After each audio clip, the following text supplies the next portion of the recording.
మా అక్క కొడుకు, మా మేనల్లుడు. తనకి చిన్నప్పటి నుంచి చదువు ఫస్ట్ స్టాండర్డ్ నుంచి ఆర్మీ ఉద్యోగం వచ్చేంత వరకు మేము బాగా సహకరించాము. తను జమ్మూ కాశ్మీర్ బార్డర్లో ఉద్యోగం చేస్తున్నాడు. తనకు మొదటిగా ఉద్యోగం వచ్చినప్పుడు నాసిక్లో తను ట్రైనింగ్ తీసుకున్నాడు 6 months. నాసిక్లో ట్రైనింగ్ అయిన తర్వాత అస్సాంకి జాబ్ పోస్టింగ్ ఇచ్చారనమాట. అస్సాంలో 1 year జాబ్ చేశాడు. ఆ అస్సాంలో 1 year జాబ్ చేసిన తర్వాత మళ్ళా పంజాబ్కి ట్రాన్స్ఫర్ చేశారనమాట. పంజాబ్లో జాబ్ చేస్తూ మొన్న అంటే 2 days బ్యాక్ జమ్మూ కాశ్మీర్ బార్డర్కి అక్కడ వెళ్ళాలి అని తను మాకు ఫోన్ చేసి చెప్పాడు. నిన్న కూడా మాతో బాగానే మాట్లాడాడు.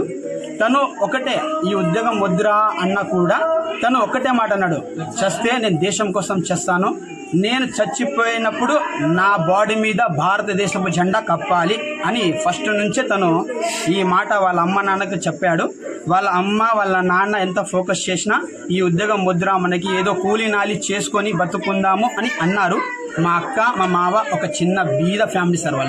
వాళ్ళు కూలీ నాలి చేసుకునే వాళ్ళు.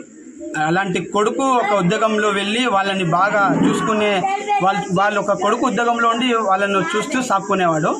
అలాగే తను దేశం కోసం పోరాడి చనిపోయినందుకు చాలా సంతోషంగా ఆనందంగా ఉంది.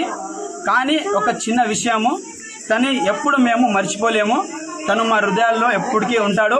ఈ భారతదేశంలో ఉన్న ప్రతి ఒక్క పౌరులకి నేను చెప్తున్నాను, పాకిస్తాన్లో ఉండే ఉగ్రవాదులకి, లోఫర్ నా కొడుకులకి, నా కొడుకులకి కూడా వదులుకోకుండా వీలైతే మోదీ సార్ గారికి రిక్వెస్ట్ చేస్తున్నాను 2 రోజుల్లోనే ఆ పాకిస్తాన్ మొత్తం సర్వనాశనం అయిపోవాలని నేను కోరుకుంటున్నాను. జై హింద్, జై భారత్.